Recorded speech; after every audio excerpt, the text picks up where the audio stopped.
down. Hello, viewers at home. It's a pleasure to be here on another fantastic episode of We'll be right back right after this break. Don't go away.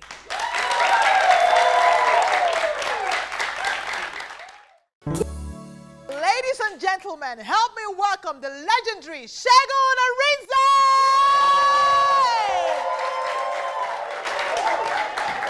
Oh dear, welcome. Woo!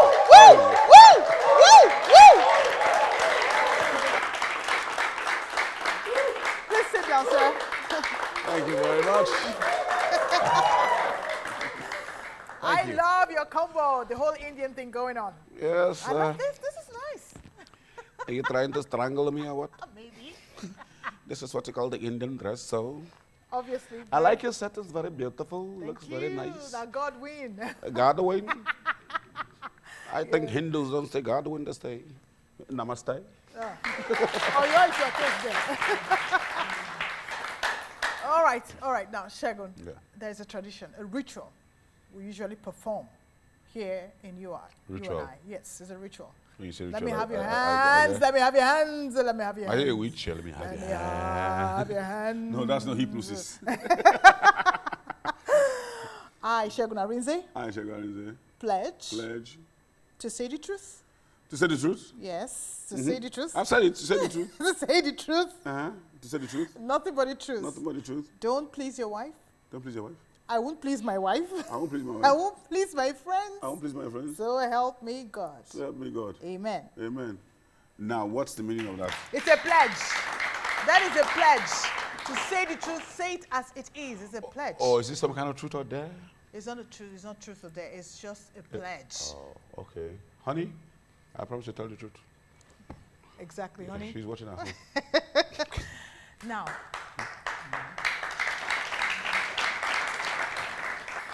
So, how are you? I'm fine. Great set, great, Thank you. lovely ambience, and wonderful audience. Welcome, bro. Thank you. Wow. So, it's good to have you. You're a legend in the industry. Am I really a legend? You are a legend. Really? Yes. I mean, Okay. I can vouch. I can. Okay, I think I'm still waiting for the walking stick. But what has kept you relevant? What has kept me relevant is the fact that at every turn of my career, I try as much as possible to shift base and look for ways of reinventing myself. Because if you don't reinvent yourself, things pass you by. That's right. And year in, year out, you spot new talents who are smoking hot and ready to push you up the ladder. One of the toughest things in life is getting to the top of the ladder. And once you're on the top, maintaining and sustaining it, everybody wants to bring you down, prove a point. So you must at every point in time be very focused, be creative, and be bring your best foot forward every time. So that for me has kept me relevant. And above every other thing, God. Wonderful. Great. Okay, honestly, Segun, tell me, how long have you been married? Well, this is my 7th year. And this is your second marriage. So what is different? What was different is that I found somebody I'm compatible with. There's not like a perfect relationship, but I found somebody I'm compatible with, somebody who can take my exercise, I'll take hers, and we complement one another. And lines of communication is always open, because that's the key. In every relationship, you must communicate. No matter how bad it is, That's you must right. communicate. Totally and once you don't agree. communicate, then that's where you have the problem. Okay, my question again is, why would a man who is married want to still live single? Well, that sometimes comes as a result of... Especially in this part of the world where we live. okay, let's put this in the right perspective. What do you mean, Yes. leave single? Live single. I mean, you're married and you still want to, you You're want like, to, you're a bachelor. yes, you just want to go out when you want to go out. You want to come back into the house when you want to come and do the things that you want to do, how you want them to do, how you want it, the way you want it. No questions from your spouse or no, you just want that freedom to live your life. Well, No restrictions. Well, sometimes because a man wants to be a man, and sometimes because you're probably not with the right person.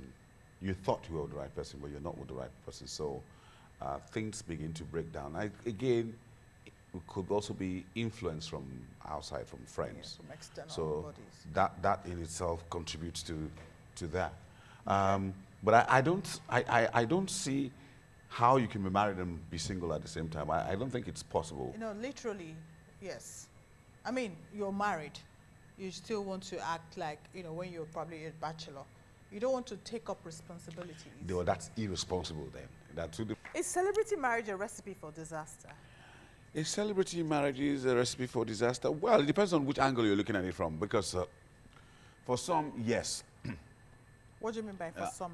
Yeah, Yes, if you, out of the fact that you think your colleague is popular, you have this, you fancy her or you fancy him, it could be infatuation and you mistake it for love. So Yes. if you start off on that note, you're bound to crash. But if it comes out of genuine love from the heart and you walk towards it, yes. But sometimes you find that one of the most difficult marriages is celebrity marriages because you find, well, now I'm not married to somebody who is in industry, Yes, but by virtue of the fact that I'm married to her, puts her in public life. So even in our office, they don't see her as a celebrity. So it's just because it's gradually turned into a celebrity marriage. Yeah. But I have somebody who has her head tightly screwed on her shoulders, and she knows when to accelerate and when to slow down. She knows what to say and what not to say. And when she's in doubt, she will ask the questions. And when she chooses not to, lot of communication. if she and all chooses that not to talk, involved she with stays it. in the background. Sometimes she just wants to stay in the background and say, you do your thing. But we've been able to strike the balance and manage the home front as well. So what's the greatest misconception about you? The greatest misconception about me is that I'm mean, wicked, wild, and I'm a brute. Yeah, and so it's a case of the beauty and the best. That's the greatest misconception. But over a period of time, it's beginning to play itself out, to begin to understand the kind of person I am.